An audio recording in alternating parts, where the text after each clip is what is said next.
માવતર ને મારા સાસુની સેવા નથી કરી. અમે બહાર રહેવા આવતા રહ્યા હતા એટલા માટે હું એને મળવા નહોતી જઈ શકતી. થોડુંક અમારે ઘરનું બધું એવું હતું એના માટે. તો તમે બધા એટલું યાદ રાખજો કે આપણી સાસુ સસરાની આપણે જેટલી સેવા કરીએ ને એટલી ઓછી છે. એ આપણા માવતર છે, આપણાથી જેટલી થાય એટલી.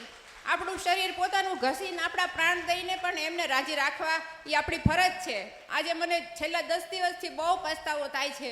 માએ મને 10 દિવસ પહેલાં સમજાવી દીધું હતું. મને મારા મગજમાં વિચાર આવી ગયો હતો કે હા, મેં મારી સાસુની કાંઈક સેવામાં કમી રાખી છે એટલે જ તે હું અત્યારે દુઃખી થાઉં છું. તો તમે એ ભૂલ ન કરતા મારી બહેનો. તમને હાથ જોડીને હું પ્રાર્થના કરું છું.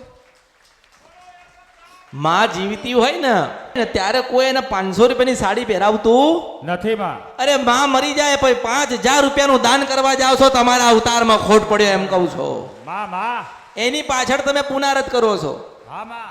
આખું ગામ ખવડાવો છો. તમે તમારી માને નહીં ખવડાવીએ કે ગામને ખવડાવવા નીકળ્યા છો. હા માં. તોય દુઃખી થવાના. જીવતાને રાજી કરી લો તો મર્યા પછી એ તમને શ્રાપ કે તમારા માટે ભગવાનને ફરિયાદ કરશે. આજે તને કઈ ના એ ક્યાં, તને ઠપકો ના દઈએ ક્યાં, પણ મનમાં જે હતું એ તો રહી ગયું ને. મનની વાત મનમાં રહી ગઈ, એ કોઈને કીધી નહીં. અને મનની વાત કરતી હોય તો એનું નામ અમૃતની મેરડી. માં એ તો 20 વર્ષ પહેલા જતા રહ્યા, 15 વર્ષ પહેલા ભગવાનના ઘેર જતા રહ્યા.